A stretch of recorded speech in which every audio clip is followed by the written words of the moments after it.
Selamat pagi, Bu. Ya, Gimana selamat kabarnya? pagi Pak Agus. Alhamdulillah hari ini kabarnya baik sekali ya, Alhamdulillah. Iya. Saya mau wawancari Ibu selaku kepala sekolah di lembaga ini. Pembahasannya adalah tentang dilema etika dan tentang rujukan moral. Saya langsung mulai ya, Bu. Iya, monggo Pak Agus. Mohon izin. Oke. Yang pertama, Bu, Ya, selama gimana? ini bagaimana Ibu dapat mengidentifikasi kasus-kasus yang merupakan dilema etika atau rujukan moral itu? Ya. Saat saya menyelesaikan atau membuat keputusan dalam sebuah kasus itu mempertimbangkan dampak atau konsekuensi ke depannya. Nah, dengan begitu saya akan mengambil dampak atau konsekuensi yang paling rendah Oh, begitu ya, Bu, dari ya? hal masalah tersebut. Oke. Ya. Oke, selanjutnya ini, Bu. Ya. Selama ini bagaimana Ibu menjalankan pengambilan keputusan di sekolah Ibu? Terutama untuk kasus-kasus dua kepentingan yang sama-sama benar atau sama-sama mengandung nilai kebajikan. Saya akan merujuk kepada 3 pilar saja, yaitu yang pertama berpihak pada murid, yang kedua berpegang kepada nilai-nilai kebajikan tersebut, kemudian yang ketiga yaitu keputusan yang bertanggung jawab. Oh, Dengan harapan keputusan yang diambil dapat menciptakan sekolah yang aman dan nyaman. oh begitu ya, Bu. Luar Ya. biasa Ibu ya. Jadi Ibu merujuk pada 3 pilar tersebut. Ya. Oke. Boleh saya tahu Ibu langkah-langkah atau prosedur seperti apa yang biasa Ibu lakukan selama ini? Prosedurnya yang pertama yaitu mencari data. Oh, Jadi kita mencari data tersebut dan fakta dari permasalahan tersebut, akar permasalahannya dari mana, kepada pihak yang terlibat. Oke. Ya, Pak Gus. berikutnya Ya. Ibu, hal-hal apa saja yang selama ini Ibu anggap efektif dalam pengambilan keputusan pada kasus-kasus dilema etika, Ibu? Iya.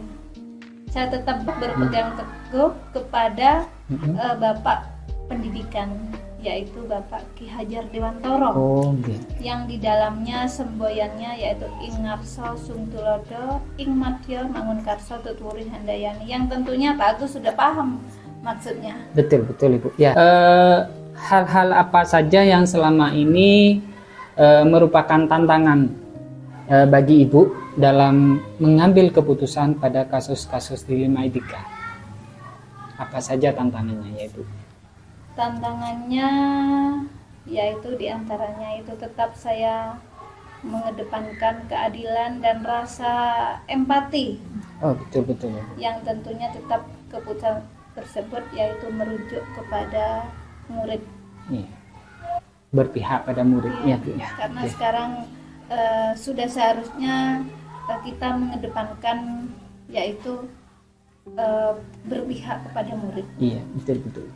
Apakah Ibu memiliki sebuah tata kelola atau jadwal tertentu dalam sebuah penyelesaian kasus dilema etika? Apakah Ibu langsung menyelesaikan di tempat atau memiliki sebuah jadwal untuk menyelesaikannya? Bentuk atau prosedur seperti apa yang biasanya Ibu jalankan? Iya Pak Agus. Jadi begini, jika ada permasalahan yang berada di sekolah ini sebaiknya tidak menunda-nunda. Jadi pada saat itu kita harus segera menyelesaikan permasalahan tersebut, mencari jalan keluar yang terbaik. Iya. Jadi berikutnya, Bu, adakah seseorang atau faktor-faktor apa yang selama ini mempermudah atau membantu Ibu dalam pengambilan keputusan dalam kasus-kasus dilema etika? Iya Pak Agus. Jadi begini, dalam pengambilan keputusan saya tidak pernah sendiri, saya selalu berkolaborasi, bermusyawarah dengan teman-teman sejawat di sini. Jadi ada guru, kemudian juga ada komite sekolah juga dengan pihak-pihak yang terkait dengan permasalahan tersebut. Betul. Iya. Jadi semua dilibatkan ya, Bu, ya, Iya, termasuk rekan-rekan guru dan juga wali murid dan juga komite. Iya. Seperti itu ya Bu ya. Ini yang terakhir Bu. Dari semua hal yang telah disampaikan oleh Ibu, pembelajaran apa yang Ibu petik dari pengalaman Ibu waktu mengambil keputusan dilema etika itu? Iya, jadi begini, dalam mengambil keputusan tidak serta-merta, jadi tetapi sesuai dengan data dan fakta, juga dengan kolaborasi bersama pihak-pihak yang terkait. Oh iya Bu, memang semua elemen di sekolah dilibatkan Iya. Bu ya. Dan juga di situ kita juga memutuskan keputusan menurut Ibu melalui fakta-fakta dikumpulkan Iya. agar valid dan kita bisa memilah mana yang harus kita putuskan seperti itu ya Bu Dan ya. jangan lupa keputusannya harus berpihak kepada murid. Sekian dulu Bu dari pertanyaan. Terima kasih atas waktunya. Saya ucapkan banyak-banyak terima kasih ya Bu ya. Sampai di sini dulu Bu. Saya mohon undur diri. Assalamualaikum Ibu. Waalaikumsalam warahmatullahi wabarakatuh.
Selamat siang Bapak Imam. Selamat siang. Terima kasih atas waktunya Bapak. Acara pada pagi hari ini saya ingin mewawancari Bapak. Ya, Di sini kita akan membahas tentang dilema etika dan rujukan moral Pak. iya, Saya akan mengajukan beberapa pertanyaan. Kita bisa langsung mulai aja ya Pak ya. iya, iya bisa. Selama ini bagaimana Bapak dapat mengidentifikasi kasus-kasus yang merupakan dilema etika dan rujukan moral Pak? Saya saat menyelesaikan atau membuat keputusan Iya, dalam sebuah kasus, iya, mempertimbangkan dampak atau konsekuensi ke depannya. Dengan begitu saya akan mengambil dampak atau konsekuensi yang paling rendah. Mengidentifikasi Bapak melakukan dan mempertimbangkan ya Pak ya, Iya. konsekuensi yang paling rendah.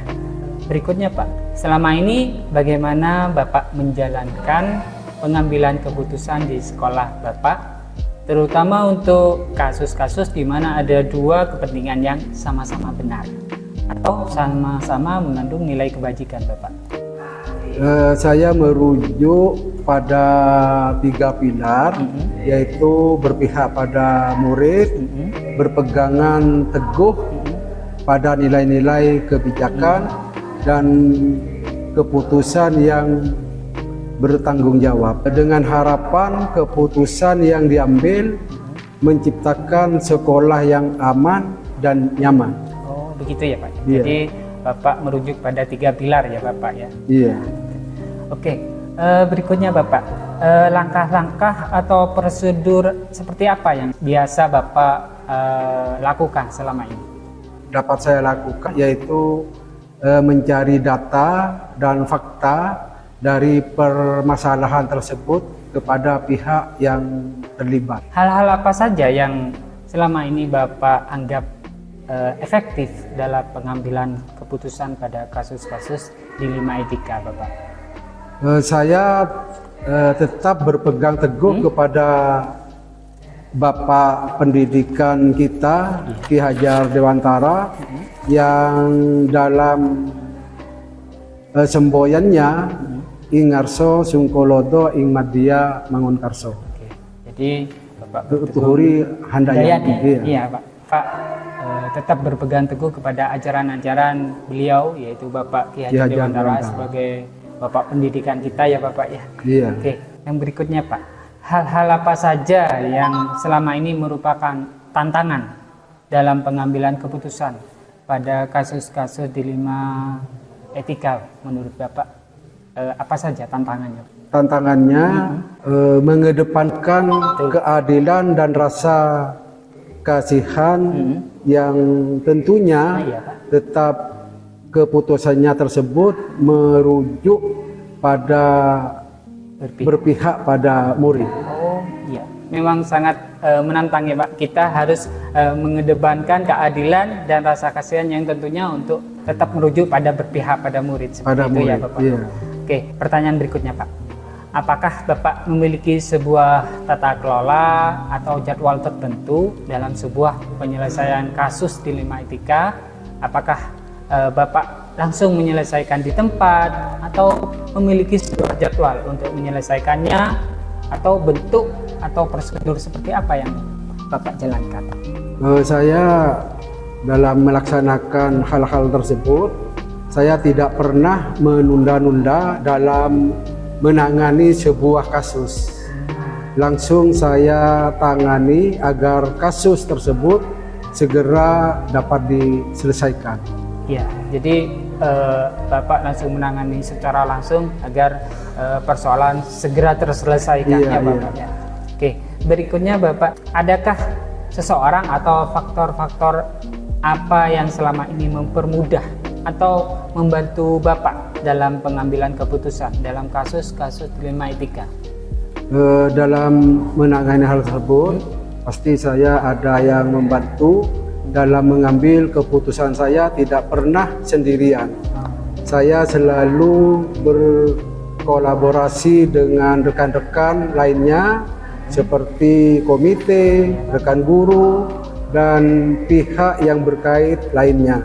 Sehingga banyak pendapat, masukan, dan saran kepada kami. Ya, terima kasih Pak. Terus ini yang terakhir Pak. Iya. Dari semua hal yang telah disampaikan, pembelajaran apa yang dapat Bapak petik dari pengalaman Bapak selama mengambil keputusan dilema etika tersebut, Bapak?